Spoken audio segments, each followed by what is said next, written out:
ये एक लंबी रात है, एक सुरंग की तरह। यहाँ से हम देख सकते हैं बाहर का एक अस्पष्ट दृश्य। हम देखते हैं मार काट और विलाप। बच्चों, हमने ही तुम्हें वहाँ भेजा था, हमें माफ़ कर दो। हमने झूठ कहा था कि जीवन एक युद्ध स्थल है। मंगलेश डबराल की इस कविता के भाव वर्तमान यूक्रेन की स्थिति से मेल खाते हैं। ये लंबी रात यूक्रेन रूस युद्ध की लंबी रातों की तरह लगती है। सुरंग का अंधेरा यूक्रेन के बेसमेंट का अंधेरा लगता है। ये मार काट युद्ध की क्रूरता सी है, और ये बच्चे वो बच्चे हो सकते हैं जो भविष्य में इस युद्ध के साक्षी कहे जाएंगे। नमस्ते, मेरा नाम है संध्या और आप देख रहे हैं ऑर्डिनरी। अभी कविता की जो पंक्तियां मैंने आपको सुनाई, उन्हीं पंक्तियों जैसे भाव यूक्रेन के प्रेसिडेंट जेलेंस्की की पत्नी ओलेना जेलेंस्का के खत में उकरे हैं। यह खत उन्होंने 8 मार्च को प्रेसिडेंट ऑफ यूक्रेन के ऑफिशियल वेबसाइट से पोस्ट किया। इस खत का नाम अंग्रेजी में आई टेस्टिफाई है। खत में उन्होंने प्रेस को एड्रेस करते हुए यूक्रेन में युद्ध के परिणामों का मार्मिक ब्यौरा दिया। खत में उन्होंने लिखा कि पुतिन परमाणु युद्ध शुरू करने की धमकी दे रहे हैं। अगर हम उन्हें नहीं रोकते हैं तो किसी के लिए भी इस दुनिया में कोई सुरक्षित स्थान नहीं होगा। पूरा खत बेहद मार्मिक है और युद्ध की त्रासदी को दर्शाता है। इसमें यूक्रेन की जनता का दर्द बताते हुए ओलेना जेलेंस्का लिखती हैं, हमारी महिलाएं और बच्चे अब बम शेल्टर और बेसमेंट में रहते हैं। आपने कीव और खार्किव मेट्रो स्टेशनों से इन तस्वीरों को सबसे अधिक देखा है, जहां लोग अपने बच्चों और पालतू जानवरों के साथ फर्श पर रह रहे हैं और वहीं फंसे हुए हैं।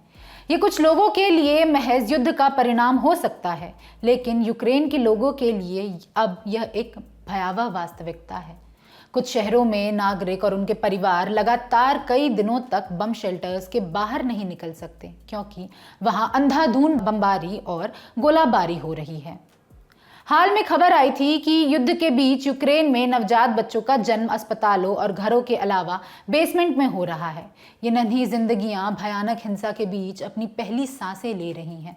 इस बारे में ओलेना जेलेंस्का लिखती हैं, युद्ध के दौरान पैदा होने वाले नवजात बच्चे आंखें खोलते ही बेसमेंट की कंक्रीट छत देख रहे हैं। बेसमेंट के बदबूदार हवा में सांस ले रहे हैं। इन बच्चों का स्वागत फंसे और डरे हुए लोगों के बीच हो रहा है। कुछ ऐसे बच्चे हैं जिन्होंने अपने जीवन में कभी शांति नहीं देखी। यूक्रेन की सरकार अपने नागरिकों को सुरक्षित स्थान पर भेजने की कोशिश कर रही है। इस काम में लगे नागरिकों का दुख बताते हुए ओलेना ने लिखा है, हमारी सड़कें शरणार्थियों से भरी पड़ी हैं। उन थकी हुई औरतों और बच्चों की आंखों में देखिए जो अपने साथ अपने प्रियजनों को खोने के दुख को साथ लिए हैं। जो आदमी उन्हें पूरे साहस के साथ बॉर्डर्स तक ले जा रहे हैं, वो भी अपने परिवार से दूर होने पर आंसू बहा रहे हैं, लेकिन वो उतने ही साहस के साथ युद्ध की तरफ भी लौट रहे हैं ताकि हमें आज़ादी मिल सके। इस पैनिक के बावजूद यूक्रेन हार नहीं मानेगा। रूस के हमले के बाद यूक्रेन के जिन नागरिकों को पलायन करना पड़ा, उसमें पूर्व मिस यूक्रेन वेरोनिका डिड्यूसेन्को भी शामिल है। वेरोनिका ने साल 2018 में मिस यूक्रेन का खिताब जीता।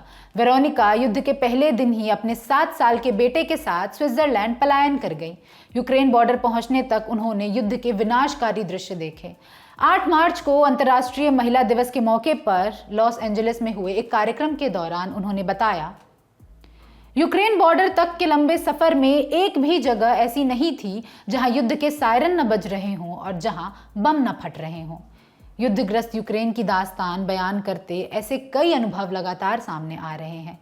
इस सब के बाद भी वहां युद्ध जारी है। शांति के समर्थक चिंतित हैं कि ये युद्ध जाने अभी और कितने भयावह मोड़ लेगा, क्योंकि इसके रुकने के आसार दूर दूर तक नहीं दिख रहे हैं। कैसी लगी आपको हमारी ये रिपोर्ट? हमें कमेंट सेक्शन में ज़रूर बताइए। अपना बहुत सारा ख्याल रखिए और देखते रहिए ऑर्डिनरी। शुक्रिया।